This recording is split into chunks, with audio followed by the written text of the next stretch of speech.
जी अस्सलाम वालेकुम students, I hope कि आप सब खैरियत से होंगे। स्टूडेंट्स, जो आज का हमारा टॉपिक है उसमें हम एक एग्जांपल से देखेंगे कि किस तरह से हम एक मैट्रिक्स की आइगन वैल्यूज़ और आइगन वेक्टर्स फाइंड कर सकते हैं। ठीक है, तो हमारा जो टॉपिक है वो है eigen values and eigen vector. ठीक है, लेट सपोज मेरे पास यहाँ पे कोई भी एक मैट्रिक्स है, वो 2x2 भी हो सकता है, 3x3 का भी हो सकता है, 4x4 का भी हो सकता है। ठीक है, तो आपको कहा जाएगा कि इस मैट्रिक्स की आप eigen values and eigen vectors find करें। ठीक हो गया स्टूडेंट्स? तो आइगन वैल्यूज़ और आइगन वेक्टर फाइंड करने के लिए आपको बेसिकली आपको निकालना है ए माइनस लेमडा आई का डिटर्मिनेंट। ये चीज़ हमें सबसे पहले फाइंड करनी होगी। ठीक है, ए माइनस लेमडा आई का डिटर्मिनेंट इक्वल टू 0।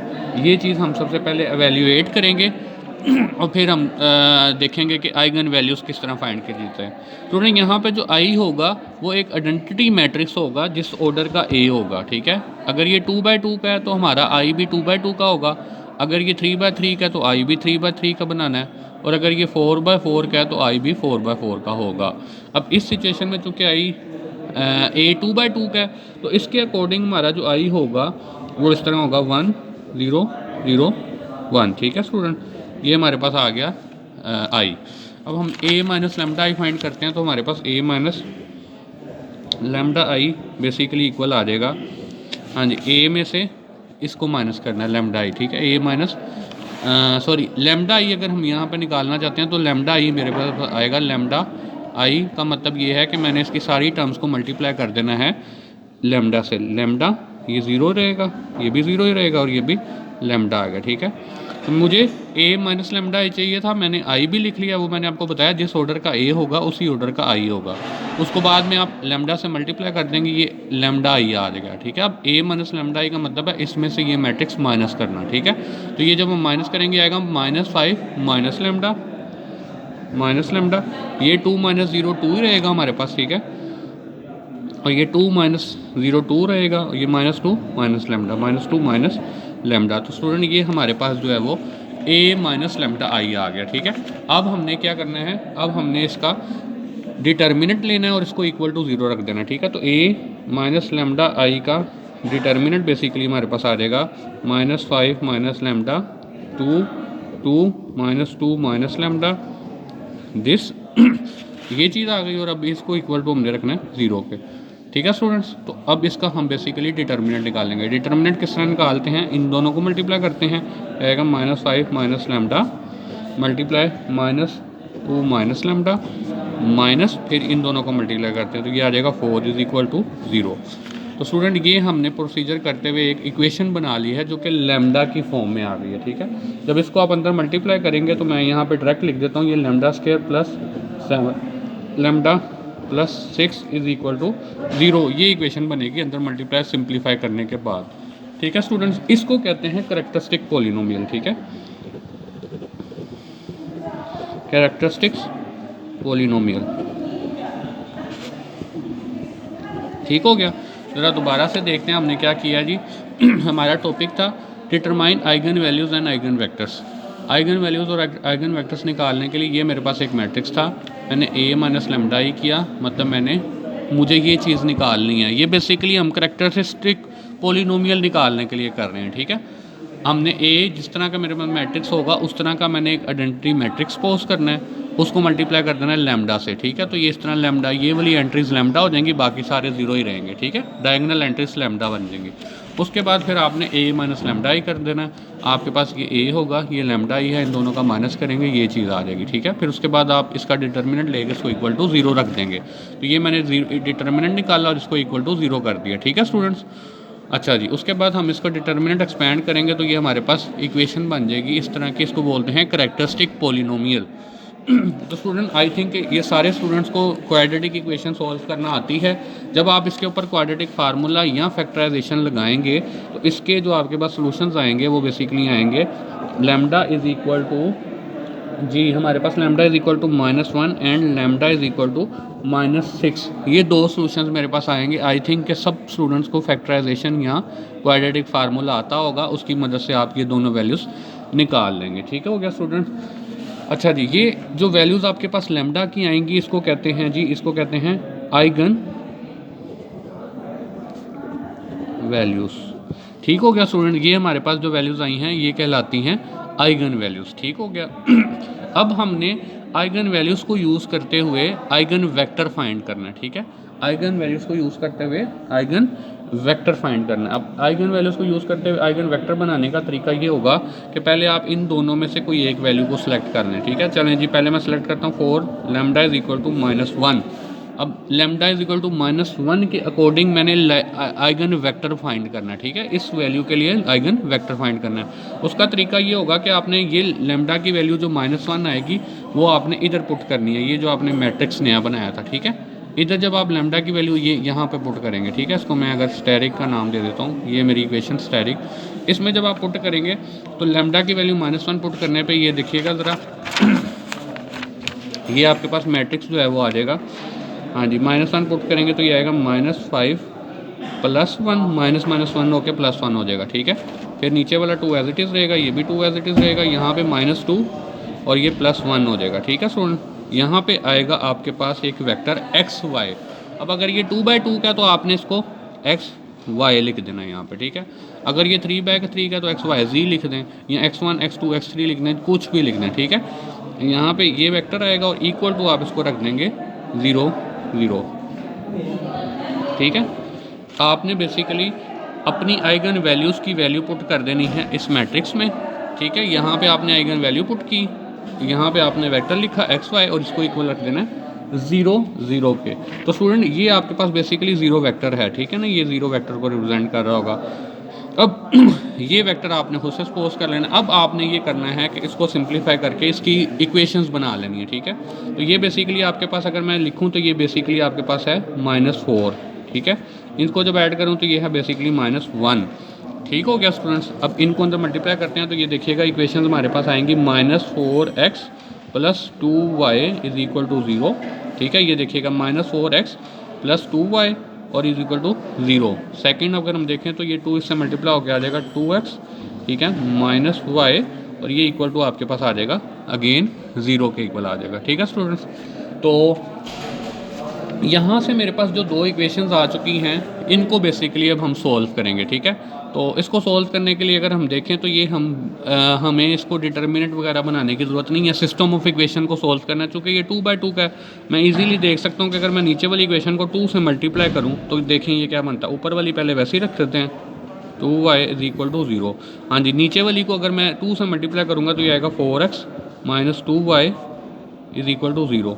अब अगर मैं इन दोनों को ऐड कर दूँ, ठीक है, इन दोनों को जब मैं ऐड करूँगा तो ये बेसिकली कैंसल आउट होके 0 इज़ इक्वल टू 0 आ गया। अब स्टूडेंट अगर आपको याद हो तो हमने पढ़ा था कि अगर 0 is equal to something else मतलब कि यहाँ पे 1 होता तो फिर हम कहते थे कि सोल्यूशन नॉट पॉसिबल। ठीक है, लेकिन जब 0 इज़ इक्वल टू 0 इस तरह आता था तो हमें, अगर आपको याद हो तो यहाँ पे हम ये डिस्कस करते थे कि हमारे पास इनफाइनाइट मैनी सोल्यूशन का केस बन सकता है। ठीक है, तो यहाँ पे एग्जैक्टली इसी तरह ही हो रहा है स्टूडेंट। अगर हम यहाँ पे देखें तो ये दोनों इक्वेशन 0 इज़ इक्वल टू 0 हो गई हैं। इसका मतलब है अब हमें इन दोनों इक्वेशन में से किसी एक वेरिएबल को लेट करना पड़ेगा t के इक्वल। ठीक है, तो अगर मैं यहाँ से लेट करता हूँ x की वैल्यू t, ठीक है, मैंने लेट कर ली इस इक्वेशन में या इस दोनों में से जिसमें मर्जी कर लें। ठीक है, x की वैल्यू t करते हैं तो y की वैल्यू मेरे पास क्या आएगी जी, यहाँ पे t पुट करते हैं, ये उधर जाके -2t हो जाएगा, वो माइनस कैंसल आउट हो जाएंगे। ठीक है, x की वैल्यू मैंने बेटा t सेट की यहाँ पे। ठीक है, तो ये इधर जाके -2t हो जाएगा। ठीक है, और ये माइनस कैंसल आउट होकर आपके पास जो है वो y की वैल्यू 2t आ जाएगी। तो y आपके पास क्या आ जाएगा जी, 2t। आई होप कि ये आपको सोल्यूशन पहले से भी आते होंगे, लेकिन मैंने आपको दोबारा से बता दिया कि सिस्टम ऑफ इक्वेशन सोल्व करके आप यहाँ तक आ जाएंगे। ठीक है, अब आपने बेसिकली ये करना है, इन दोनों को x की वैल्यू ऊपर लिख देनी है जी, x की वैल्यू t है और नीचे y की वैल्यू आ गई वो 2t। ठीक है, अब इन दोनों में से जो आप जो है आप इसको नाम दे दें ये x1, इसको ये x1 पहला वेक्टर है जो कि आइगन वैल्यू λ1 के अकॉर्डिंग है। ठीक है, हम इसको λ1 कह देते हैं। ठीक है, एक λ1 वैल्यू आई है हमारे पास और एक λ2 वैल्यू आई है। λ1 के अकॉर्डिंग हमने बेसिकली ये बनाया सिस्टम ऑफ इक्वेशन। कैसे बनाया मैंने आपको डिस्कस कर लिया। उसके बाद हमने ये सॉल्व किया तो हमें देखा 0 इज़ इक्वल टू 0 आ गया। अगर यहाँ पे कोई नंबर आते तो वो यहाँ पे एज इट इज़ आ जाने थे। फॉर एग्जांपल हमारे पास एक्स वाई का आंसर आता है 1 2, तो आपने यहाँ पे 1 लिख देना था, यहाँ पे 2 लिख देना था। लेकिन चूंकि यहाँ पे इनफाइनाइट मैनी सोल्यूशंस आए हैं तो फिर यहाँ पे हमने इस तरह से लिख दिया, ठीक है। अच्छा जी, अब अगर इन दोनों में से मैं टी कॉमन ले लूँ, x1 is equal to T common ले लूँ, तो ये आपके पास आएगा 1 2। ये आपके पास एक आइगन वेक्टर आ चुका है जो कि value lambda is equal to -1 के करस्पॉन्डिंग आया। ठीक हो गया स्टूडेंट्स।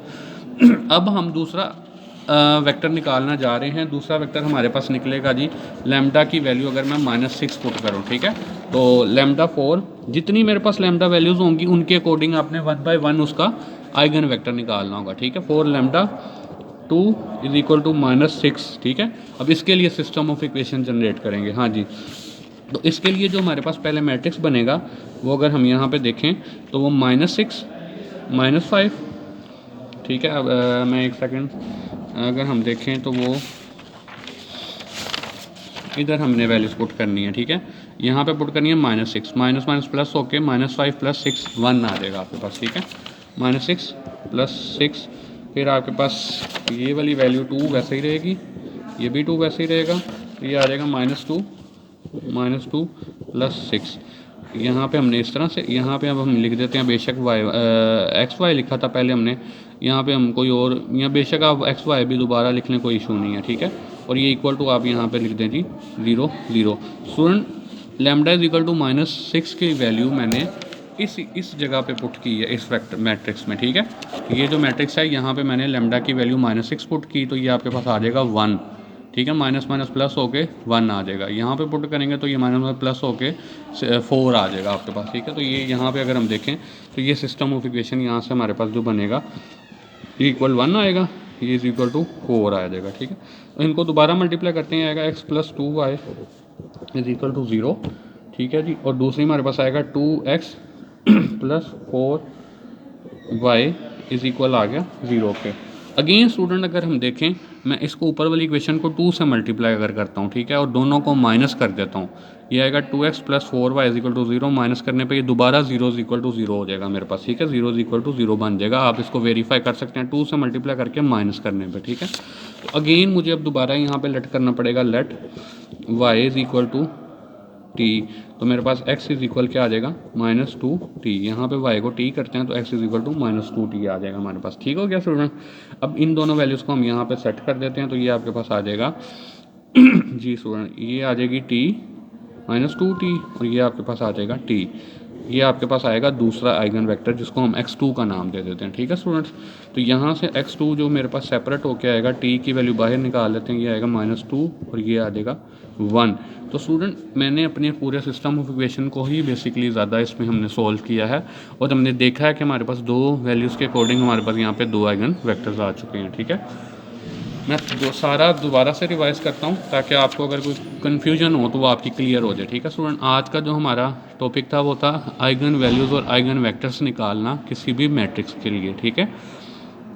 अभी चूंकि मैंने यहाँ पे 2x2 क्या मैट्रिक्स पोज किया, आपको पेपर में 3x3 या 4x4 का भी आ सकता है, तो मैं आपको उसका भी थोड़ा सा बता दूंगा कि वो किस तरह से होगा, ठीक है स्टूडेंट। हम यहाँ पे देखते हैं जी, ये आइगन वैल्यूज़ और आइगन वेक्टर्स निकालने हैं इस मैट्रिक्स ए के लिए। तो आइगन वैल्यूज़ निकालने के लिए आपको बेसिकली करैक्टरिस्टिक इक्वेशन चाहिए होती है, ठीक है, करैक्टरिस्टिक पोलिनोमियल कह लें आप। उसको निकालने के लिए मुझे a - लैम्डा i का डिटर्मिनेंट इक्वल टू 0 रखना होता है। तो अब यहाँ पे मेरे पास a मौजूद है, लैम्डा और i बेसिकली हम खुद निकालते हैं। i मैंने सपोज करना होता है इस तरह का आइडेंटिटी मैट्रिक्स जिस ऑर्डर का a मैट्रिक्स है, ठीक है। तो यहाँ पे मैंने जो सपोज किया वो आ गया मेरे पास 1 1 0 0। ये बेसिकली 2x2 का था, यहाँ पे भी 2x2 का ले लिया, ठीक है। नेक्स्ट हमने लैम्डा i मल्टीप्लाई कर दिया, लैम्डा को i से मल्टीप्लाई कर दी, ये आपके पास फैक्टर बन गया, ठीक हो गया जी। उसके बाद हम दोनों को माइनस कर देंगे, इसको माइनस इससे करेंगे तो ये हमारे पास माइनस करके ये मैट्रिक्स आ गया, ये मैट्रिक्स है, ठीक है। उसके बाद आपने इसका डिटर्मिनेंट लेके उसको 0 रखना है। तो चलें जी, ये मैंने दोनों साइड पे डिटर्मिनेंट अप्लाई कर दिया, इसको सिंप्लीफाई किया तो ये मेरे पास इक्वेशन बन गई है, ठीक हो गया जी। इसके बाद इस इक्वेशन को कहते हैं करैक्टरिस्टिक पोलिनोमियल, ठीक हो गया। अब इस करैक्टरिस्टिक पोलिनोमियल को आप सोल्व करेंगे बाय क्वाड्रेटिक फार्मूला कर लें, या आप इसको फैक्टराइजेशन करें।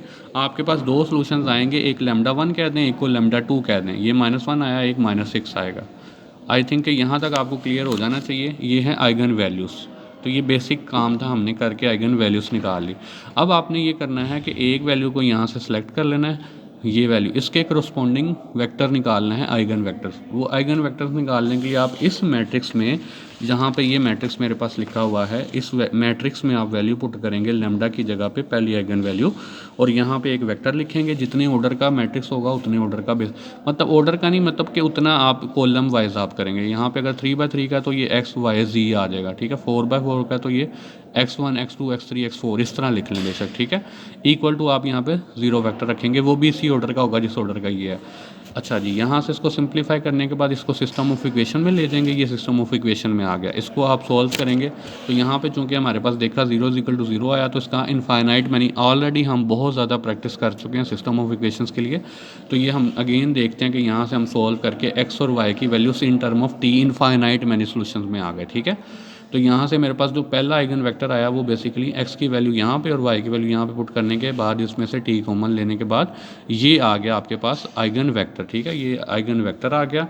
अब हम स्टूडेंट क्या करेंगे, हमारे पास जो नेक्स्ट वैल्यू थी वो मैंने कुछ चूज़ कर ली, लैम्डा इज इक्वल टू -6। इस चूज़ वैल्यू के लिए मैंने दोबारा से वही प्रोसेस रिवाइज किया और मेरे पास जो है वो दूसरा आइगन वेक्टर आ गया जिसको मैंने x2 का नाम दे दिया। ठीक हो गया स्टूडेंट्स, यही हमारा टॉपिक था कि हमने आइगन वैल्यूज़ और आइगन वेक्टर्स निकालने थे, ठीक है।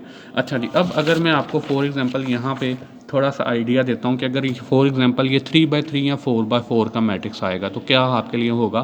प्रोसेस थोड़ा लेंथी हो जाएगा लेकिन सिस्टम पूरा इसी तरह ही एग्जीक्यूट होगा, ठीक है। एग्जीक्यूशन सेम रहेगी, जस्ट प्रोसेस लेंथी हो जाएगा। फॉर एग्जांपल यहाँ पे 3x3 का मैट्रिक्स है तो आपको यहाँ पे ये 3x3 का मैट्रिक्स पोज करना पड़ेगा, लैम्डा को उसी तरह ही अंदर मल्टीप्लाई करना पड़ेगा। इक्वेशन जब आप ये डिटर्मिनेंट 3x3 का एक्सपेंड करना आपको आता है कि अगर पहली रो में से आप पहला एलिमेंट लेते हैं तो उस रो और एलिमेंट कॉलम को छोड़ के अंदर वाले मैट्रिक्स को एक्सपेंड जिस तरह आप 3x3 का करते हैं, आप एक्सपेंड करेंगे, सिंप्लीफाई करेंगे तो ये इक्वेशन आपके पास क्यूबिक इक्वेशन आ जाएगी, जिसमें मतलब आपके पास लैम्डा की पावर 3 आ रही होगी, ठीक है। इसका मतलब ये होगा कि आपके पास यहाँ पे 3 सॉल्यूशंस निकलेंगे। हो सकता है कि वो 2 सॉल्यूशन सेम हो जाएं, फॉर एग्जांपल एक सॉल्यूशन है 1, दूसरा भी 1 है और तीसरा 2 है, तो हो सकता है इस तरह की सिचुएशन आ जाए। ये भी हो सकता है कि तीनों वैल्यूज़ ही 1 1 1 आ जाए, तो कुछ भी सिनेरियो आपके पास हो सकता है। तो आपको बेसिकली उसको सॉल्व करने के लिए सिंथेटिक डिवीजन लगानी पड़ेगी। अब सिंथेटिक डिवीजन क्या होती है, जो कि आपने पिछले सेमेस्टर में मैंने आपको डिफरेंशियल इक्वेशन में भी सिखाई थी, आई थिंक कि आपको याद होगी। अदरवाइज़ आप अपना लेक्चर देख सकते हैं, उसमें सिंथेटिक डिवीजन को यूज़ करके आप बेसिकली यहाँ से सॉल्यूशंस निकाला करेंगे अपने लैम्डास की वैल्यूज़ के, ठीक है। तो ये लैम्डा की वैल्यूज़ के सॉल्यूशन आने के बाद जब आप दोबारा यहाँ पे वैल्यूज़ यूज़ करके ये मैट्रिक्स बनाएंगे तो यहाँ पे ये 2x2 का है तो ये 2 इक्वेशंस आ गई, ठीक है। यहाँ पे अगर 3x3 का होगा तो ये 3 इक्वेशंस बन जाएंगी। तो सिस्टम ऑफ इक्वेशन 3x3 का बनेगा आपका बेसिकली। उस सिस्टम ऑफ इक्वेशन को फिर आपको बेसिकली इस तरह से सॉल्व नहीं करना पड़ेगा, उसको आप गोज एलिमिनेशन में, आपको दोबारा बता रहा हूँ, गोज एलिमिनेशन मेथड को गोज एलिमिनेशन मेथड की ज़्यादा से ज़्यादा प्रैक्टिस करें, क्योंकि आपको गोज एलिमिनेशन मेथड यूज़ करना पड़ेगा, ठीक है स्टूडेंट्स। गोज एलिमिनेशन मेथड आप अप्लाई करेंगे अगर वो 3x3 का है या 4x4 का, तो अगेन आपको पता है तीनों चीज़ें हो सकती हैं, या तो यूनिक सोल्यूशन आएगा, इनफाइनाइट मैनी सोल्यूशंस आएंगे, या नो सोल्यूशन आएगा, ठीक है। अगर तो यूनिक सोल्यूशन आता है तो इसका मतलब एक्स वाई जी की कोई वैल्यूज़ ऐसी होंगी जो सिर्फ यहाँ पे आ जाएंगे, टी वाला कॉन्सेप्ट रहेगा ही नहीं। अगर इस तरह का केस बन जाता है कि इनफाइनाइट मैनी सोल्यूशन में आप जाते हैं तो फिर वो आपके पास जितने वेरिएबल आप लेट सेट करेंगे उतने आइगन वेक्टर्स बन जाएंगे उसमें, ठीक है। तो मैं आपको प्रैक्टिस क्वेश्चंस दूंगा, जब आप प्रैक्टिस करेंगे तो आपको आइडिया होता भी जाएगा, ठीक है। तो यहाँ पे तीनों केसेस लगा के आपने एक्स वाई जी की जो वैल्यूज़ है ना, बेसिकली जो सोल्यूशन ऑफ इक्वेशंस हैं वो बेसिकली आपके पास आइगन वेक्टर्स बन जाएंगे, ठीक हो गया स्टूडेंट। आई होप कि ये काफ़ी चीज़ें आपको क्लियर हो गई होंगी। तो मैं आपको यहाँ से कुछ दिखाता भी हूँ। फॉर एग्जांपल अगर मेरे पास एक क्वेश्चन है जो 3x3 का उसने सॉल्व किया हुआ है, ये देखिएगा, ये एक 3x3 का मैट्रिक्स था, ठीक है। इसका वही उसने ओवर मैट्रिक्स को उसने करेक्टरिस्टिक यहाँ पे उसने डायरेक्ट किया हुआ, ठीक है। तो ये जब आप इसको सॉल्व करेंगे तो ये आप ज़रा वीडियो में देख लें, इसका सलूशन आपके पास ये करेक्टरिस्टिक इक्वेशन बनेगी, और कैसे बनेगी ये मैंने आपको बता दिया, ठीक है। ये उसने a माइनस लैम्डा ही किया, ये x, ये वही वेक्टर है जो आपको मैंने बताया ना, एक्स वाई या x1 x2 x3 जो आप लेट कर रहे होते हैं, ठीक है। इसको इक्वल टू 0 रखना। अच्छा खैर, ये पहले आप बनाएंगे करेक्टरिस्टिक पॉलिनोमियल, उसके यहाँ सोल्यूशन आएंगे लैम्डा इज इक्वल टू 5 और बाकी दोनों वैल्यू सेम आ जाएंगी -3। तो जब दोनों सेम है तो आपको सिर्फ 2 ही वेक्टर्स बनाने पड़ेंगे, एक लैम्डा इज इक्वल टू -3 के अकॉर्डिंग और एक आपको लैम्डा इज इक्वल टू 5 के अकॉर्डिंग 2 आइगन वेक्टर, क्योंकि 2 वैल्यूज़ रिपीट हो गई। अगर तीनों डिफरेंट होती तो फिर 3 आइगन वेक्टर्स बनाने पड़ने थे। ठीक है स्टूडेंट, तो ये उसने उसी तरह प्रोसेस रिपीट किया है और ये सारा उसने उसके ऊपर ये देखें गोज़ एलिमिनेशन मेथड। ठीक है, गोज़ एलिमिनेशन मेथड को अप्लाई करेंगे, सिस्टम को सॉल्व करेंगे तो आपके पास जो है ना ये आइगन वेक्टर्स आ जाएगा एक। ठीक है, एक वैल्यू के अकॉर्डिंग ये आएगा। ये उसने पहले लैम्डा इज इक्वल टू शायद -3 लैम्डा इज इक्वल टू 5 के लिए किया होगा। ठीक है, ये है करस्पॉन्डिंग टू लैम्डा 5 के लिए ये आ गया। ठीक है, फिर आपने लैम्डा इज इक्वल टू -3 के लिए पूरा उसने ये देखेंगे ये उसने पहले सिस्टम बनाया, ये सिस्टम आ गया, इसको फिर उसने रिड्यूस किया एचलन फॉर्म में या रिड्यूस हुआ एचलन फॉर्म में।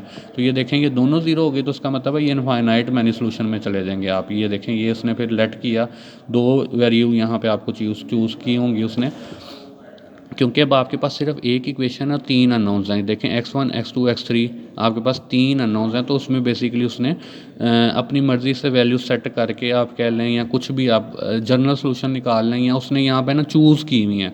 चूज़ करने का मतलब ये होता है कि आप ये देखें आपके पास ये वैल्यूज़ है ना ये। ठीक है, आपके पास ये आएगा x1 अच्छा मैं ये इसको क्लियर कर देता हूँ कि उसने क्या किया हुआ है।